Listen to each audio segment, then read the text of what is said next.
It is always interesting to inform ourselves about the initiation of certain recognized days, like today, Mother's Day, but other days as well, such as Martin Luther King Day, International Peace Day, International Women's Day, and then, of course, the obvious ones like St. Patrick's Day, St. David's Day, and so on.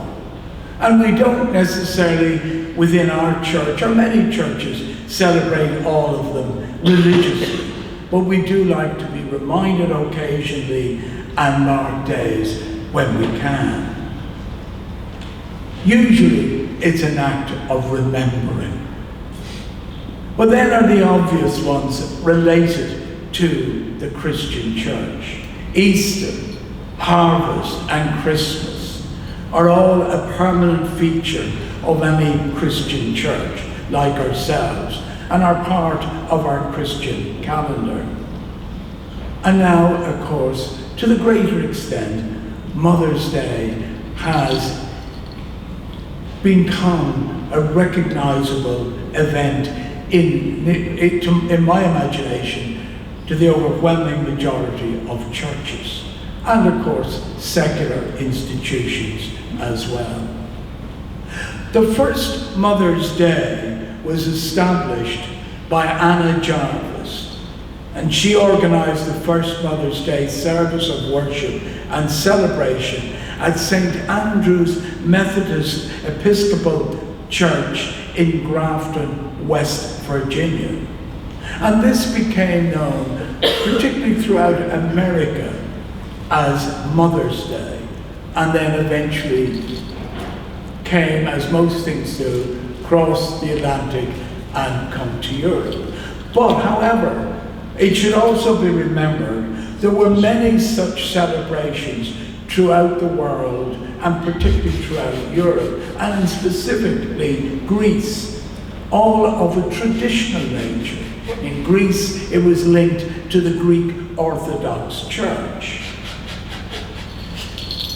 It's interesting to reflect even on why some countries are referred to as the motherland rather than the fatherland. It is suggested that this is because we consider the protective spirit of the mother. The idea of Mothering Sunday is particularly associated with the concept of the Mother Church and the Catholic tradition, which has always known the Church as Mother Church. So in many countries, you have the traditional and the contemporary coming together in a modern interpretation of Mothering Sunday or Mother's Day and living side by side. Now, some children are indeed fortunate to have two mothers, and we know such families even within our own congregation, that when they come to service here, children that are associated with the church bring their two moms with them, which is a wonderful gift on Mother's Day. But equally, we should also remember those who have no mom for a range of circumstances. And I always think on any day where we're celebrating something that we may have gained from or feel an empathy with, we should always be sensitive to others whose experiences have not been the same as our own. I think when I was a child, I lived in a very warm home with a wonderful mom. I remember a young lad who lived 3 steep streets away from me, whose mother had died. You know him as the man who created Live Aid, Bob Geldof. I lived in Corenda Park Terrace, Dunleary, and Bob lived in Crossway Park, about 3 streets away. And in our teenage years, we hung out together. Bob Geldof's mom died when he was 6 years of age.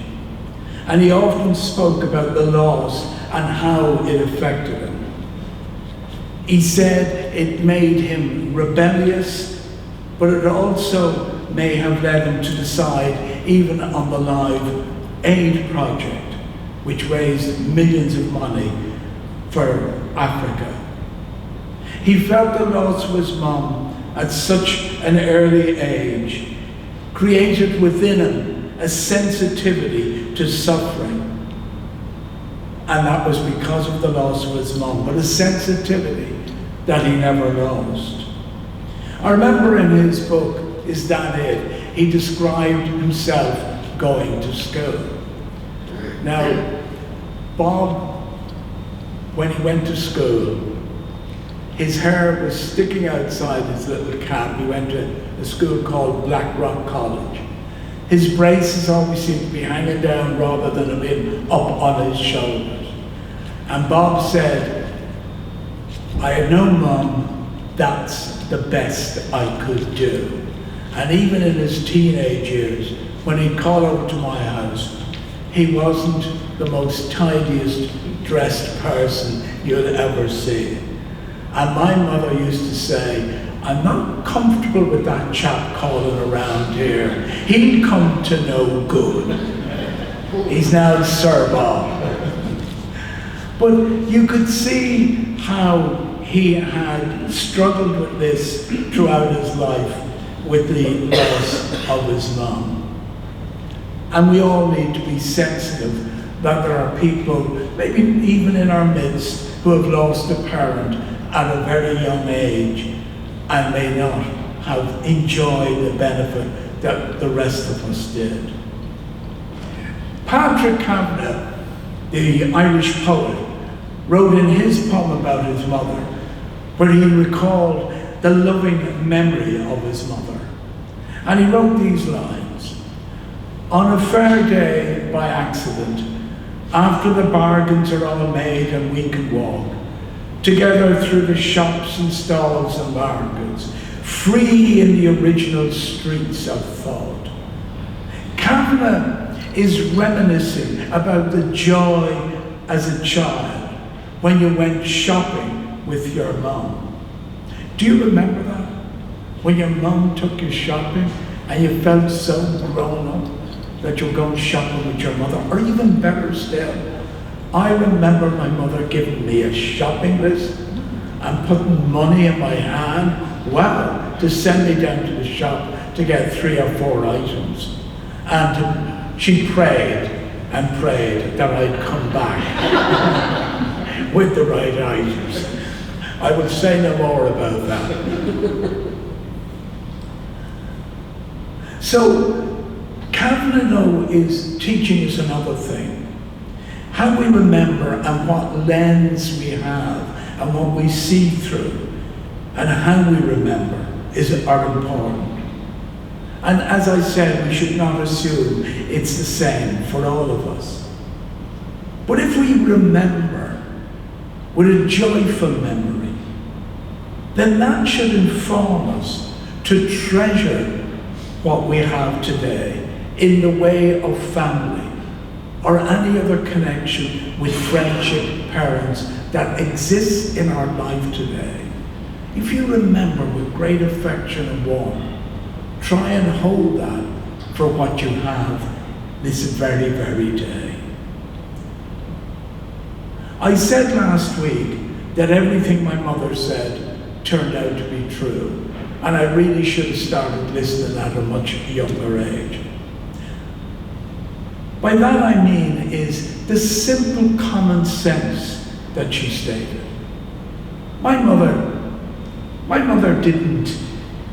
she wasn't an academic person. She'd no letters after her name. She was a confectionist by trade. That's what she trained to do. And she ended up the manageress of a bakery shop in Dunleary in South County Dublin. What I didn't know about her until she told me when I was much older, that when she moved from County Meath, from a place called Stigallon, to go up to Dublin to work as a confectionist. She told her parents she was working in Dublin. And yet for the first 3 years, she was working in Kent, in England, and sent her letters to a friend in Dublin.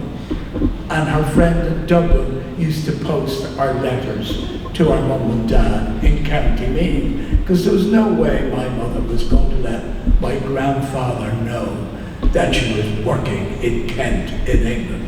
I never realized, we look at our mom and we see a loving parent, and sometimes a little bit one-dimensional, and we think, I wonder how many stories are lurking in there. And I learned that about my mother, how she had that adventure about her.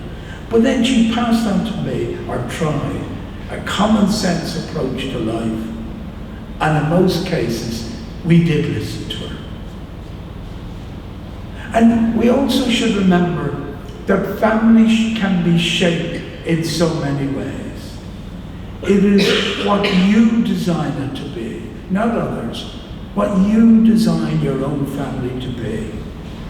And we all live in various family units, held together by love, commitment, and loyalty to each other. Some ask the question, should Mother's Day be a public holiday? And it's an interesting observation and a reasonable question. But what does it matter if it's not a public holiday? We don't need to designate every day as a special day. But what we should do, that the values that we cherish and the love that we cherish, that we are celebrating on this Mother's Day, we should express that in every day and live every day as if it is Mother's Day. So happy Mother's Day. Amen.